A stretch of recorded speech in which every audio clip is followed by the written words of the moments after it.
करें स्टार्ट। ठीक। Okay everyone, good morning. My name is Shreyansh, CA Shreyansh Arya. मैं बाय प्रोफेशन चार्टर्ड अकाउंटेंट हूँ और हम लोग यहाँ पर कॉमर्स की कोचिंग प्रोवाइड करते हैं। आज आप लोगों का 10th क्लास का रिजल्ट आ चुका है। आज नहीं, 2 दिन हो चुका है 10th क्लास का रिजल्ट है। अब आप लोगों के पास क्या है कि ये करियर काउंसलिंग सेमिनार है जिसमें मैं यहाँ पर गाइड करने वाला हूँ आप लोगों को कि 10th के बाद जब 11th में जा रहे हैं तो कौन सी सब्जेक्ट्स आप लोगों के पास अवेलेबल है, कौन कौन सा करियर ऑप्शन आप लोगों के पास अवेलेबल है। ठीक है, और हर वो करियर ऑप्शन को चूज करते समय आप लोगों को किन किन बातों का ध्यान में रखना चाहिए। ठीक है, चलिए सेमिनार को स्टार्ट करने से पहले मैं एक छोटा सा क्वेश्चन आप लोगों के साथ पूछना चाहता हूँ कि आप लोग थोड़ा सा दिमाग लगा के बता सकते हो कि वो एक कौन सा फैक्टर है जो इस बात को डिसाइड करेगा कि आप लोग लाइफ में कितने ज्यादा सक्सेसफुल होंगे, कितना ज्यादा पैसे कमाएंगे और कितना ज्यादा आप लोगों का फेम होगा। कौन सा फैक्टर है वो? एक फैक्टर बताइए। चलो मैं हेल्प कर देता हूं। वो है भाई डिसीजन। आपने सही समय में सही डिसीजन लिया या फिर नहीं लिया, वो इस बात को तय करेगा कि आप लोग लाइफ में कितने आगे बढ़ने वाले हैं। वही जो इंपॉर्टेंट डिसीजन आप लोगों को लेने की जो पहली डिसीजन है लाइफ के लिए, जो आप लोगों के करियर के डायरेक्शन को तय करेगा, वो डिसीजन आप लोग अब लेने वाले हो। क्लास 10 से जब आप लोग 11th में आते हो तब आप लोग सबसे पहला one of the important decision लेते हो कि भाई आप लोगों को कौन से फील्ड के अंदर क्या करना है, अपना करियर बनाना है करके। ठीक है, गलत फील्ड ले लेते हैं तो फिर हम लोगों को बाद में पछतावा होता है। ठीक है, जब 10th से हम लोग 11th में जाते हैं तो हम लोगों के पास, जैसे कि आप लोगों के स्क्रीन में दिख जाएगा, हम लोगों के पास मेनली 5 करियर ऑप्शन अवेलेबल होते हैं जिसको हम लोग बोलते हैं सब्जेक्ट्स या तो फिर स्ट्रीम्स। 5 स्ट्रीम में आप लोग अपने करियर को बिल्ड कर सकते हैं। सबसे पहला जो ऑप्शन हम लोगों के पास होता है वो होता है हम लोगों का मैथमेटिक्स। सेकंड जो ऑप्शन होता है हम लोगों के पास वो होता है बायोलॉजी। थर्ड जो होता है वो है हम लोगों का कॉमर्स। फोर्थ जो है हम लोगों का arts and home science. Usually city के अंदर बच्चे आर्ट्स लेते नहीं है क्योंकि आप लोगों के स्कूल के अंदर भी आर्ट्स अवेलेबल नहीं होता। होम साइंस भी यूजुअली सिटी के अंदर अर्बन एरिया में ये अवेलेबल नहीं होता। एंड लास्ट जो है एक और है 10th के बाद 11th 12th जो बच्चे करते हैं वो होता है एग्रीकल्चर। ये भी यूजुअली रूरल एरिया में पॉपुलर है। यहाँ सिटी में अर्बन एरिया में आप लोगों के स्कूल में भी नहीं होता और बच्चे भी इस सब्जेक्ट को लेने में इंटरेस्टेड नहीं होते। तो बेसिकली मेनली आप लोगों के पास 5 फील्ड अवेलेबल है। एक है maths, bio, commerce, arts home science और हम लोगों का कौन सा एग्रीकल्चर है। हम लोगों के लिए मेनली जो टॉपिक ऑफ डिस्कशन रहेगा वो 3 सब्जेक्ट रहेगा मेनली। एक है हम लोगों का मैथ्स, दूसरा हम लोगों का बायोलॉजी और थर्ड है हम लोगों का क्या भाई, कॉमर्स। ओके, जब कभी भी आप लोग सब्जेक्ट लेने के लिए जाते हैं ना तो सबसे बड़ी मिसकंसेप्शन हम लोगों की सोसाइटी के अंदर है। वो क्या मिसकंसेप्शन? मिसकंसेप्शन का मतलब है कि भाई गलत धारणा है, अवधारणा। क्या है मिसकंसेप्शन सोसाइटी का, आप लोग बता सकते हो? ये आप लोगों ने भी सुना होगा। क्या है मिसकंसेप्शन? अच्छा, बिल्कुल सही बात है। मतलब कि आप लोगों ने ये सुना है कि भाई आर्ट हो गया, होम साइंस हो गया, एग्रीकल्चर हो गया, कॉमर्स, इवन कॉमर्स के लिए भी ये बोला जाता है कि भाई ये तो उन बच्चों के लिए जिन लोग पढ़ाई में अच्छे नहीं है करके। ठीक है, बेसिक मिसकंसेप्शन हम लोगों का सोसाइटी के अंदर ये है कि जो टॉपर बच्चे हैं क्लास में, जो टॉप रैंक में आते हैं वो बच्चे साइंस लेते हैं और उससे जो कम बच्चे हैं वो लोग कॉमर्स लेते हैं और उससे भी जो जिन लोग पढ़ाई में बहुत ही बेकार है उन लोग कौन सा सब्जेक्ट लेते हैं भाई, हमारे होम साइंस लेंगे, आर्ट्स लेंगे या तो फिर एग्रीकल्चर लेंगे। ये हम लोगों की मिसकंसेप्शन है। लेकिन क्या आप लोगों को ऐसा लगता है कि हम लोगों को इस बेसिस पे कोई सब्जेक्ट लेना चाहिए क्या कि मैं टॉपर हूं तो मैं साइंस ले लेता हूं, नहीं भाई मैं पढ़ाई में कम हूं तो फिर मैं कॉमर्स ले लेता हूं? ये कभी भी आप लोगों का क्राइटेरिया बिल्कुल भी होना नहीं चाहिए। ये क्राइटेरिया सोच के आप लोगों को चलना ही नहीं है कि भाई मैं कॉमर्स ले रहा हूं तो भाई मैं पढ़ाई में कमजोर हूं, आर्ट्स ले रहा हूं तो मैं पढ़ाई में कमजोर हूं, या फिर बायोलॉजी और मैथमेटिक्स ले लेने से ही मैं होशियार हो जाऊंगा। ऐसा कोई भी मिसकंसेप्शन, ऐसा भी कोई भी कंसेप्शन आप लोगों को बिल्ड करके नहीं चलना है। क्योंकि आज हजारों नहीं लाखों एग्जाम्पल है ऐसे बच्चे जिन लोग कॉमर्स में बहुत ज्यादा हाईली अचीवर होते हैं, आर्ट्स में हाईली अचीवर होते हैं, साइंस मैथमेटिक्स में हाईली अचीवर होते हैं। लेकिन कुछ बच्चे ऐसे भी देखेंगे कि भाई मैथ्स लेके भी उतना अच्छा नहीं कर पा रहे जितना आर्ट्स वाले बच्चे अच्छा कर ले रहे हैं। ऐसा मतलब जरूरी नहीं है, वो इस बात पर डिपेंड करता है कि आप कौन से सब्जेक्ट में कितना मेहनत करते हैं। ठीक है, तो ये मिसकंसेप्शन आप लोगों का कभी भी कोई भी सब्जेक्ट लेने का बेसिस नहीं होना चाहिए।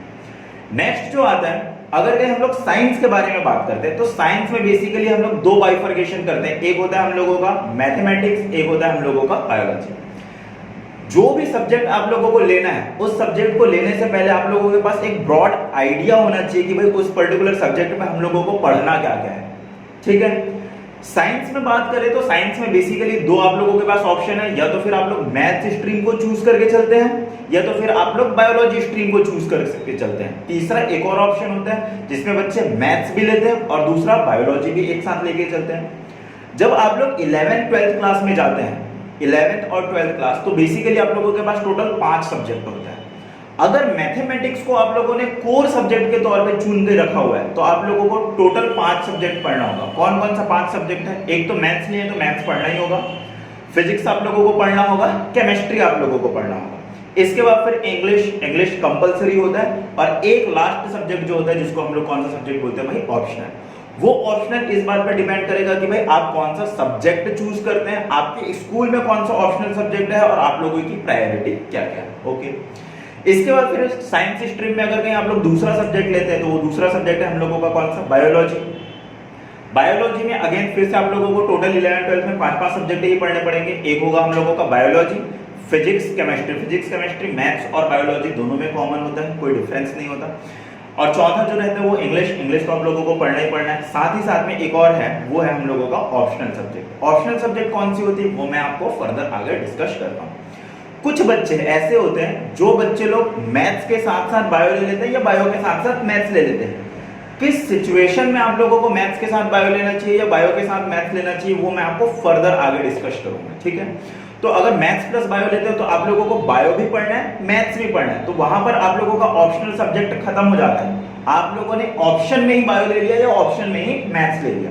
फिजिक्स केमिस्ट्री तो साथ ही साथ में पढ़ना है और आप लोगों का इंग्लिश पढ़ना ही पढ़ना है। ठीक है, इसके बाद फिर अगर कहीं मैं बात करूं आप लोगों को ऑप्शनल सब्जेक्ट मैथ्स और बायो के साथ, तो वो है एक तो है हम लोगों का आईपी इंफॉर्मेटिक्स प्रैक्टिसेस, दूसरा आप लोगों का है कंप्यूटर साइंस, तीसरा अगर कहीं बायोलॉजी में है तो फिर बायोटेक।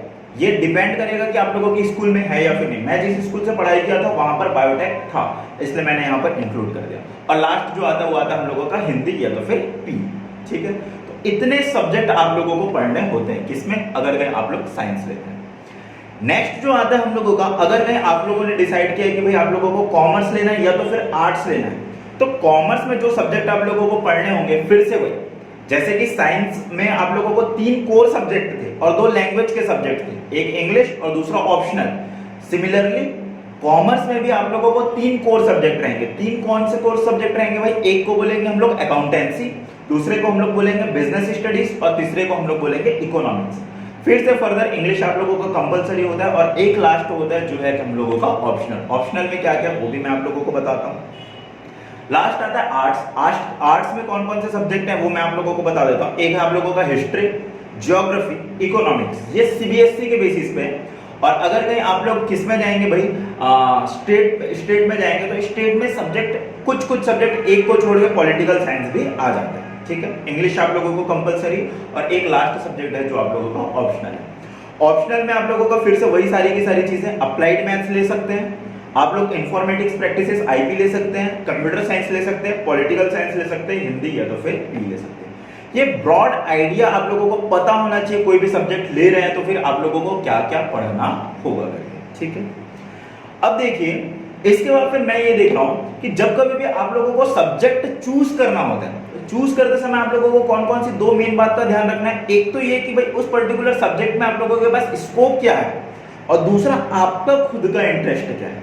ठीक है, आपको पता होना चाहिए भाई कि मैंने कोई गलत सब्जेक्ट तो नहीं ले लिया, अरे मैं पढ़ाई में तो अच्छा हूं लेकिन इस सब्जेक्ट में स्कोप ही नहीं है, ऐसा तो कोई सब्जेक्ट नहीं ले रहे हो आप। और अगर कहीं ऐसा कोई सोचते हो तो ऐसी कोई भी सब्जेक्ट नहीं जिसके अंदर आप लोगों का स्कोप नहीं है। स्कोप हर एक सब्जेक्ट में है, किसी में थोड़े से क्राइटेरिया हिसाब से थोड़े से ज्यादा है, किसी में क्राइटेरिया हिसाब से थोड़े से कम है, लेकिन ऑन एन एवरेज सारे के सारे सब्जेक्ट में प्रॉपर स्कोप है।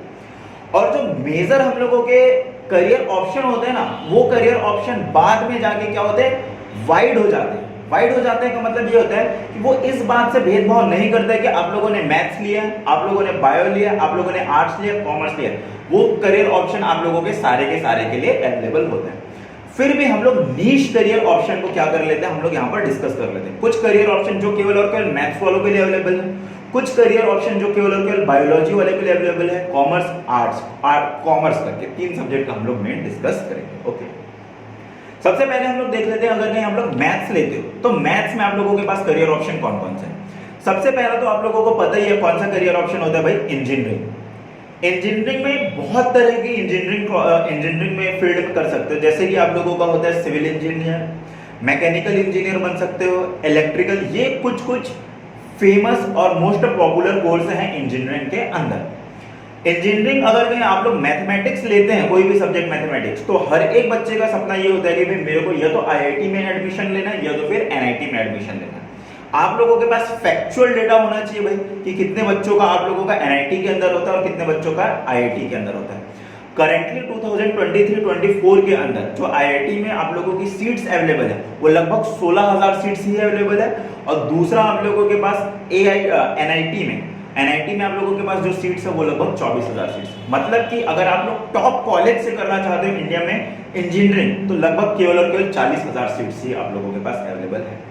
लेकिन पास्ट ट्रेंड कुछ 4 से 5 साल के बाद फिर क्या हुआ है, 5 साल के इस ड्यूरेशन के अंदर जो शिफ्ट है इंजीनियरिंग में सिविल, मैकेनिकल और इलेक्ट्रिकल का, वो शिफ्ट किसकी तरफ फील्ड शिफ्ट हो चुका है पता है, आईटी फील्ड की तरफ। आईटी फील्ड में बेसिकली अगर कहीं आप लोग इंजीनियरिंग करते हैं तो आईटी फील्ड के अंदर भी जा सकते हैं। इसमें आप लोग जो बड़ी बड़ी कंपनी है जैसे कि फेसबुक हो गया, गूगल हो गया, माइक्रोसॉफ्ट, इन्फोसिस, टीसीएस, इसके अंदर भी क्या कर सकते हैं भाई, जॉब कर सकते हैं। तो ये आईटी फील्ड की में भी अवेलेबल है, जो आप लोगों को मैथ्स एक एक्स्ट्रा एडवांटेज देता है। हालांकि आप लोग दूसरा सब्जेक्ट भी लेते हैं, कॉमर्स लेते हैं, आर्ट्स लेते हैं, फिर भी आप लोग आईटी फील्ड के अंदर जा सकते हैं, लेकिन उसके लिए आप लोगों को फर्दर अलग से अपनी डिग्री लेके रखनी पड़ेगी। ठीक है, इसके बाद फिर लास्ट और जो चीज मैथमेटिक्स में आप लोग कर सकते हैं वो है एनडीए, साइंटिस्ट, जो जूनियर साइंटिस्ट है, या तो फिर पायलट। ये कुछ ही फील्ड है जो आप लोगों के केवल और केवल दूसरे सब्जेक्ट वाले नहीं कर सकते, केवल और केवल मैथ्स में ही आप लोगों को करना होगा।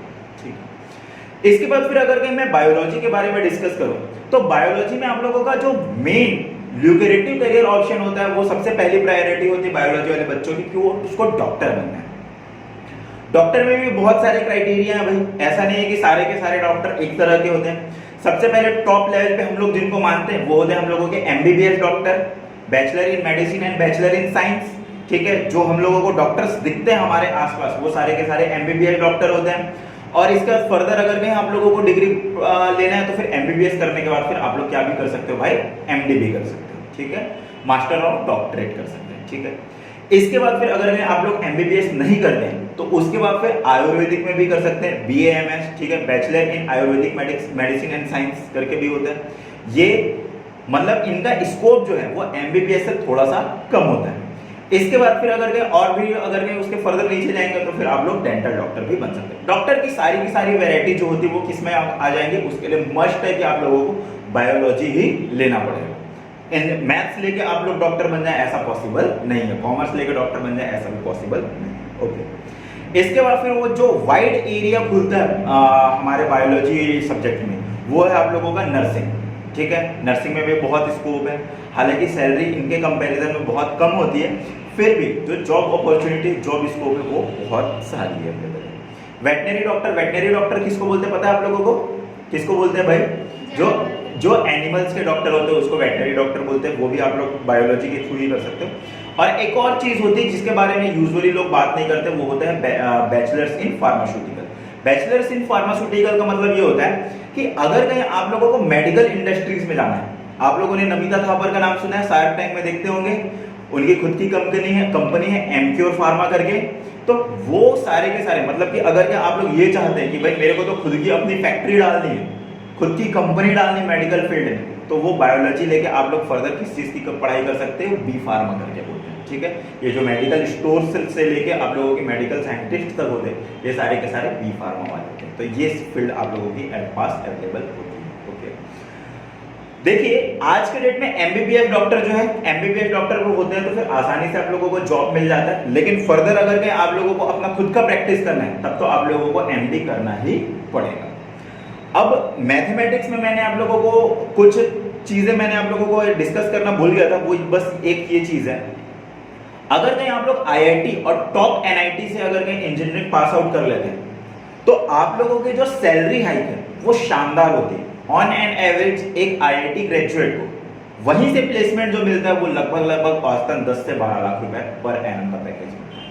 सिमिलरली अगर के आईटी फील्ड में जाते हैं तो आईटी फील्ड में वेरिएशन बहुत ज्यादा होता है, एवरेज की बात करना बिल्कुल ठीक नहीं होता है, लेकिन 3 साल से लेकर 5 साल अगर के आप लोग काम करते हैं तो फिर भी वहां पर भी लगभग 12 लाख रुपए, दैट मींस हर महीने का आप लोग 1 लाख रुपए कमाना स्टार्ट कर देते हैं 5 साल के बाद आईटी फील्ड में। ठीक है, आईटी फील्ड में घुसने के लिए आप लोगों को जरूरी नहीं है कि आईआईटी या तो फिर एनआईटी से ही होना, किसी भी और अदर कॉलेज से भी आप लोग कर सकते हैं। ठीक है, इसके बाद फिर हम लोग करियर ऑप्शन डिस्कस कर लेते हैं हमारे कॉमर्स के अंदर। कॉमर्स के अंदर मेन जो करियर ऑप्शन जो केवल और केवल कॉमर्स वाले बच्चों के लिए अवेलेबल है वो हम लोगों का है, एक तो आप लोग सीए कर सकते हैं, चार्टर्ड अकाउंटेंट बन सकते हैं, दूसरा आप लोगों का है कंपनी सेक्रेटरी बन सकते हैं, तीसरा जो है आप लोगों का कॉस्ट एंड मैनेजमेंट अकाउंटेंट बन सकते हैं, और इसके बाद फिर चीफ फाइनेंशियल एनालिस्ट सीएफए जिसको बोलते हैं। ये सारी की सारी फील्ड आप लोगों की करियर कॉमर्स के अंदर अवेलेबल होती है। ओके, सीए का जो ड्यूरेशन होता है आप लोगों का लगभग 5 साल का ड्यूरेशन होता है। अगर कहीं आप लोग उतना समय देना चाहते हैं, पेशेंस है, तो बिल्कुल सीए की डिग्री ले सकते हैं। सीए की डिग्री अगर कहीं आप लोग एक बार सीए बन जाते हैं तो ऑन एन एवरेज जो सीए फ्रेशर स्टार्ट करता है उसकी सैलरी जो रहती है वो रहती है 10 से 12 लाख रुपए, 10 से 12 लाख रुपए ऑन ईयर की।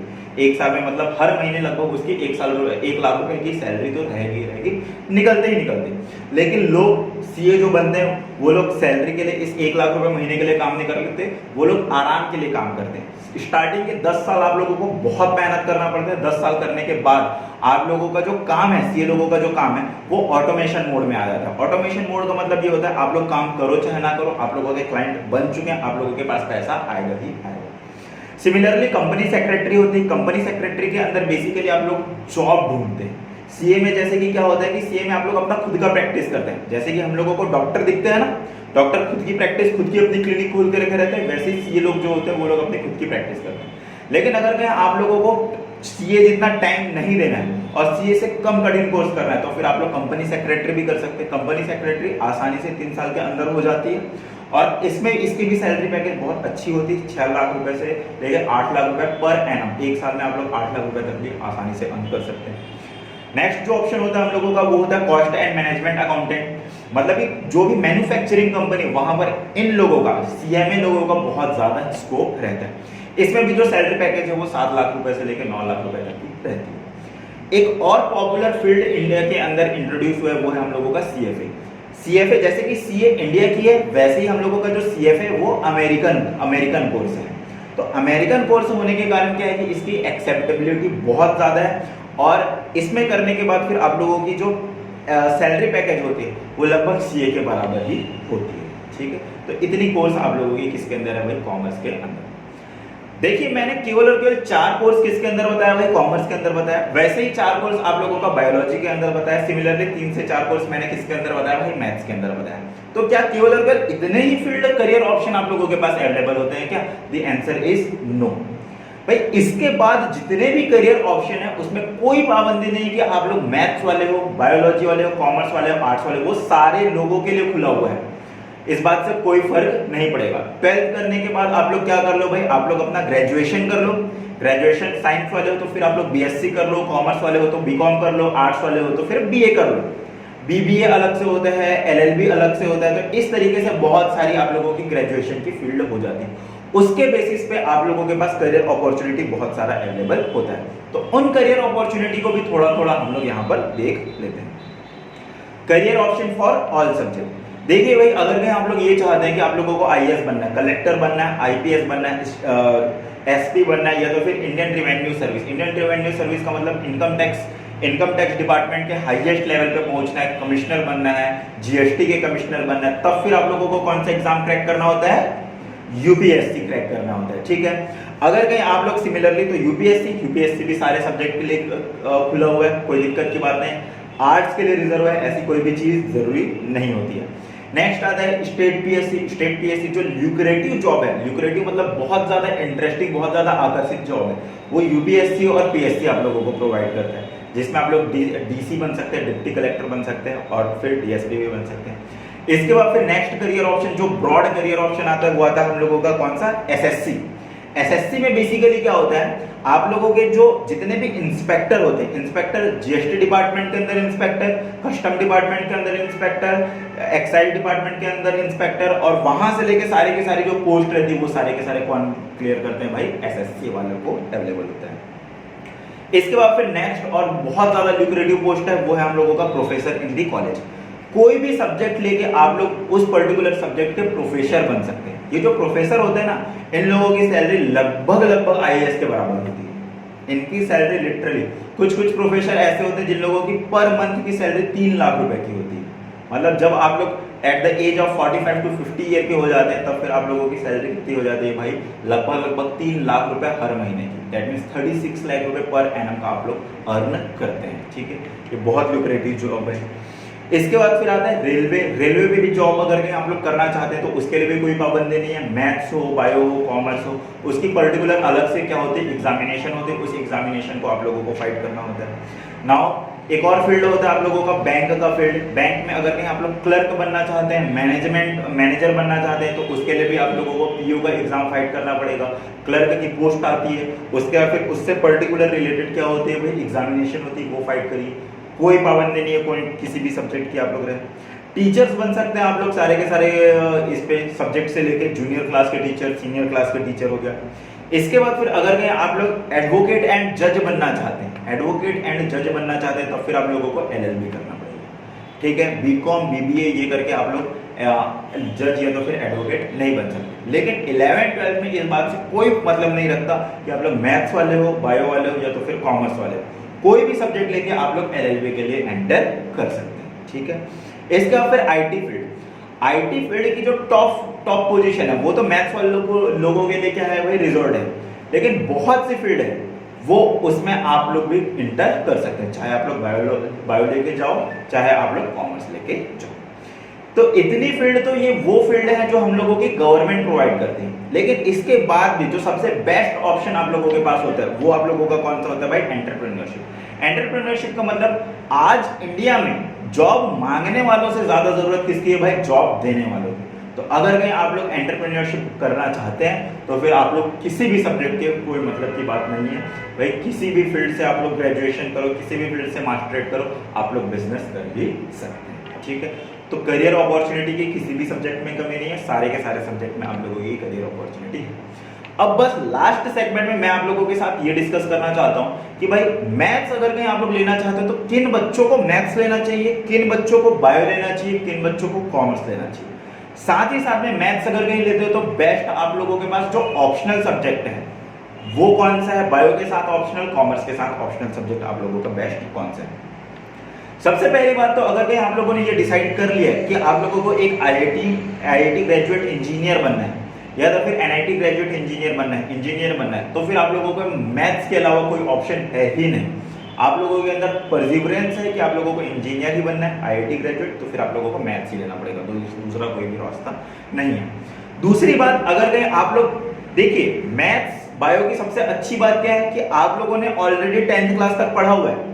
10th क्लास तक पढ़ने में आप लोगों को एग्जैक्टली पता है, कोई नई चीज नहीं है। आप लोगों को पता है फिजिक्स में क्या होता है, केमिस्ट्री में क्या होता है। अगर कहीं आपको लगता है कि फर्दर आप लोग फिजिक्स केमिस्ट्री और अच्छे से पढ़ सकते हैं, मैथमेटिक्स और अच्छे से पढ़ सकते हैं, फिर तो आप लोगों को मैथमेटिक्स लेना ही चाहिए। तीसरी जो फैक्टर होती है वो होती है मैथमेटिक्स। जब कभी भी आप लोग लेते हैं फिजिक्स केमिस्ट्री के साथ साथ, फिजिक्स में यूजुअली आप लोगों का न्यूमेरिकल फील्ड ज्यादा होता है और मैथमेटिक्स में भी न्यूमेरिकल। अगर कहीं आप लोग न्यूमेरिकल में बहुत ज्यादा स्ट्रांग है, प्रैक्टिकल चीज सॉल्व करना आप लोगों को अच्छा लगता है, फिर तो आप लोग कौन सा सब्जेक्ट आसानी से ले सकते हैं भाई, मैथमेटिक्स आसानी से ले सकते हैं। नेक्स्ट जो होता है वो होता है बायोलॉजी। अगर कहीं आप लोगों ने ये डिसाइड कर लिया कि भाई आप लोगों को तो डॉक्टर ही बनना है, फिर तो आप लोगों को कौन सा सब्जेक्ट लेना पड़ेगा भाई, बायोलॉजी ही लेना पड़ेगा, दूसरा कोई ऑप्शन है ही नहीं। अगर कहीं आप लोग ऑलरेडी गुड हैं, किस चीज में गुड है भाई, फिजिक्स केमिस्ट्री, अगर कहीं आप लोगों को अच्छा लगता है, वो पढ़ चुके हैं, कोई नई सब्जेक्ट तो है नहीं, तो फिर आप लोग बायोलॉजी बिल्कुल ले सकते हैं। और बायोलॉजी में बेसिकली आप लोगों को थ्योरेटिकल सब्जेक्ट होता है, चीजें आप लोगों को याद करने वाली जैसी होती है। तो याद करना आप लोगों के लिए अगर कहीं पॉसिबल है, आसानी से याद रख सकते हैं चीजों को, फिर तो आप लोगों के लिए बेस्ट सब्जेक्ट कौन सा भाई, बायोलॉजी, बायो ले सकते हैं। अगर कहीं आप लोग अच्छा, इसके साथ साथ मैं आप लोगों का मैथ्स और बायोलॉजी के साथ साथ मैं आप लोगों को ऑप्शनल सब्जेक्ट भी बता देता हूँ। अगर कहीं आप लोग मैथ्स और बायो लेना चाहते हैं, मतलब बायोलॉजी के साथ मैथ्स या तो फिर मैथ्स के साथ बायोलॉजी लेना चाहते हैं, तो ऐसे बच्चे जिनका फर्दर ड्रीम बायो में आगे बढ़ना है, जैसे कि एमबीबीएस करना चाहते हैं, वो अगर कहीं मैथ्स लेते हैं तो कोई दिक्कत की बात नहीं है, प्रोवाइडेड कि वो मैथ्स में बहुत अच्छे हों।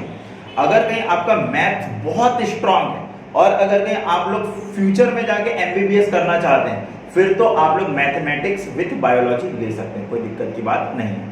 लेकिन आपने ये डिसाइड किया है कि भाई आप लोग इंजीनियर बनना चाहते हैं, तो और आपका बायोलॉजी अच्छा है, फिर आप लोगों के लिए ये ऑप्शन बेटर नहीं होता। अगर कहीं आप लोगों को 12th के बाद एमबीबीएस में जाना ही नहीं है, इंजीनियर में जाना है, फिर तो आप लोग मैथ्स के साथ साथ साइंस, कंप्यूटर साइंस ले लो या तो फिर आईपी ले लो, उससे आप लोगों का आईटी फील्ड का स्कोप बढ़ जाएगा। ठीक है, तो जिनको इंजीनियरिंग में जाना है वो मैथ्स प्लस बायो ले लो, उनके लिए बेटर नहीं है। बायो में एमबीबीएस करना चाहते हैं तो फिर या तो फिर सेल्फ बायोलॉजी ले लो, और अगर कहीं बायो के साथ साथ मैथ्स आपको बहुत स्ट्रांग है तो मैथ्स भी ले सकते हैं, कोई दिक्कत की बात नहीं। मैथ्स के साथ अगर कहीं आप लोग कंप्यूटर साइंस या तो फिर आईपी लेते हैं तो आप लोगों का स्कोप बहुत बढ़ जाता है। भाई आप लोग आईटी फील्ड में भी आसानी से घुस सकते हैं, इंजीनियरिंग तो कर ही कर सकते हैं। लेकिन अगर कहीं आप लोगों को लगता है कि नहीं मेरे को ना तो मेरे को इंजीनियर नहीं बनना है, ना ही मेरे को आईटी फील्ड में आगे बढ़ना है, आप बीएससी के साथ आगे बढ़ना चाहते हैं, फिर तो आप लोगों के लिए बेस्ट ये है कि आप लोग लैंग्वेज सब्जेक्ट लीजिए या तो फिर पी लीजिए।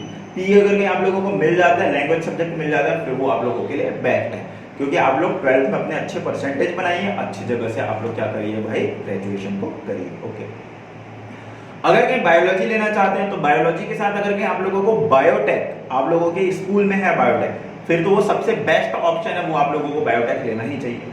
अगर कहीं आप लोग एमबीबीएस की तरफ नहीं जाना चाहते, नर्सिंग की तरफ नहीं जाना चाहते, और अगर कहीं आप लोग बीएससी ग्रेजुएशन करने के साथ या तो फिर टीचर फील्ड में जाना चाहते हैं या तो फिर प्रोफेसरशिप में जाना चाहते हैं, फिर तो आप लोगों के लिए बेस्ट है कि भाई आप लोग बायो के साथ साथ क्या लीजिए भाई, लैंग्वेज लीजिए, पी लीजिए और अपने 12th के परसेंटेज को इम्प्रूव करिए। ठीक है, ये आप लोगों के पास अवेलेबल है। इसके बाद फिर किन बच्चे, कौन से बच्चे ऐसे भाई जिन लोगों को कॉमर्स लेना चाहिए? अगर कहीं आप लोगों ने सीए, सीएस, सीए में डिसाइड करके रखा हुआ है करियर ऑप्शन, तो आप लोगों के लिए बेस्ट है कि आप लोग कॉमर्स लीजिए। दूसरे सब्जेक्ट वाले भी सीए, सीएस, सीए में भी कर सकते हैं, ऐसा कोई पाबंदी नहीं है सीए, सीए में, सीएस में कि भाई आप लोगों को कॉमर्स से ही होना चाहिए। लेकिन अगर कहीं कॉमर्स लेके अगर कहीं सीए, सीएस, सीए में करते तो उसका एक एक्स्ट्रा एडवांटेज मिलता है, क्योंकि चीजें आप लोगों को वही पढ़ना है, वही बेस से पढ़ना है जो आप लोगों को 11th 12th में पढ़े हुए। अगर कहीं आप लोग साइंस के साथ जाते हैं तो जो 11th 12th में कॉमर्स वाले बच्चे पढ़ते हैं वो तो आप लोगों को पढ़ना ही पढ़ना है, साथ ही साथ में सीए, सीएस को भी पढ़ना पड़ेगा। दूसरी बात, ऐसे बच्चे जिनको ये लगता है कि भाई मैं तो मैथ्स में अच्छा नहीं हूँ, फिजिक्स केमिस्ट्री इसमें अच्छा नहीं हूँ, मेरे को एक नया स्टार्ट चाहिए, मैं अपने करियर को आज से नए सिरे से चालू करना चाहता हूँ, तो उन बच्चों के लिए सबसे बेस्ट जो ऑप्शन होता है वो आप लोगों का कॉमर्स होता है। क्योंकि यहाँ पर न्यूमरस एग्जाम्पल है कि ऐसे बच्चे जिन लोग क्लास 10 तक अच्छे नहीं थे, ठीक है, वो लोग अगर कहीं कॉमर्स लेते हैं और वहां से 11th क्लास से ही पढ़ने स्टार्ट करते हैं तो वो कॉमर्स में बहुत ज्यादा अच्छा कर जाते हैं। मैं अपना ही एग्जांपल दूंगा, 10th क्लास में मेरा फिजिक्स, साइंस बिल्कुल वीक था, मैथमेटिक्स में वीक था मैं, मेरे 10th क्लास में जस्ट 66% बने थे, जबकि मैं नवोदय विद्यालय से था। नवोदय एक ऐसा इंस्टीट्यूट है जहां पर बहुत हाईएस्ट परसेंटेज जाते हैं बच्चों के, तो वहां पर मैं मोस्ट पुअर स्टूडेंट में था, बट मैंने कॉमर्स लिया और वहां से मेरी दिशा बदल गई। तो भाई कॉमर्स, ऐसे बच्चे जो लोग जिनको लगता है कि आज मैं नया स्टार्ट करूंगा, उसके लिए कॉमर्स सबसे बेस्ट सब्जेक्ट है। कॉमर्स में आप लोगों को बोथ न्यूमेरिकल भी पढ़ना होता है, थ्योरी भी पढ़ना होता है, लेकिन numerical as hard as maths नहीं होता और थ्योरी भी एज उतनी याद करने वाली नहीं होती जितने दूसरे सब्जेक्ट में, तो ये उनके लिए बेस्ट है।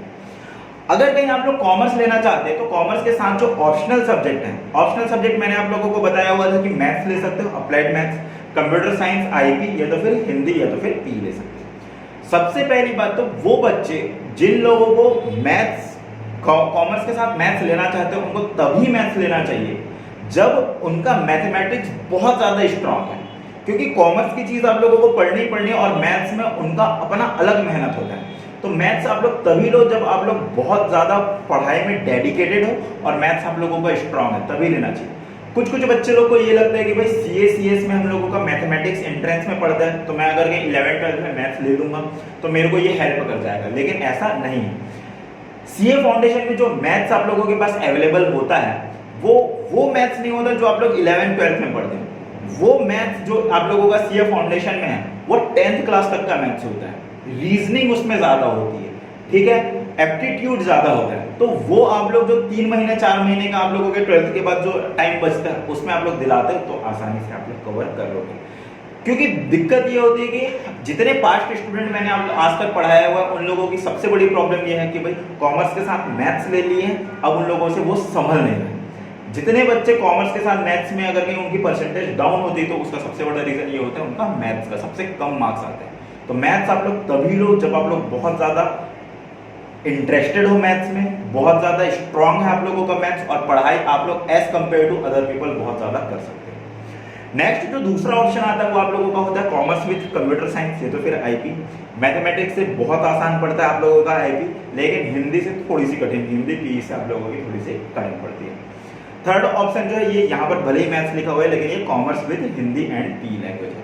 अगर कहीं आप लोग 12th क्लास के बाद जो करियर ऑप्शन है वो आप लोगों का सिमिलरली फिर से सीए सीएस सीएमए नहीं करना है आप लोगों को, तो फिर बेस्ट, ये तो फिर सीए सीएस सीएमए भी करना है और परसेंटेज अच्छा चाहिए तो फिर आप लोगों के पास बेस्ट ऑप्शन है कि आप लोग लैंग्वेज सब्जेक्ट लीजिए अलॉन्ग विद दी पी का मतलब फिजिकल एजुकेशन के साथ। तो इतना गाइड मैं आप लोगों को करना चाहता था कि भाई 10th से 11th में जा रहे हैं तो कौन सा सब्जेक्ट आप लोगों के लिए बेस्ट है और ऑप्शनल सब्जेक्ट लेते समय आप लोगों को कौन कौन सी चीजें ध्यान में रखनी है। आई होप कि थोड़ी बहुत ही आप लोगों का हेल्प करेगा 11th में सब्जेक्ट लेने के लिए, ऑप्शनल सब्जेक्ट लेने के लिए। ठीक है, आज के लिए बस इतना ही। ठीक है, फ्यूचर में आप लोगों से और कभी भी मुलाकात होगी, तब तक के लिए bye bye, thank you so much.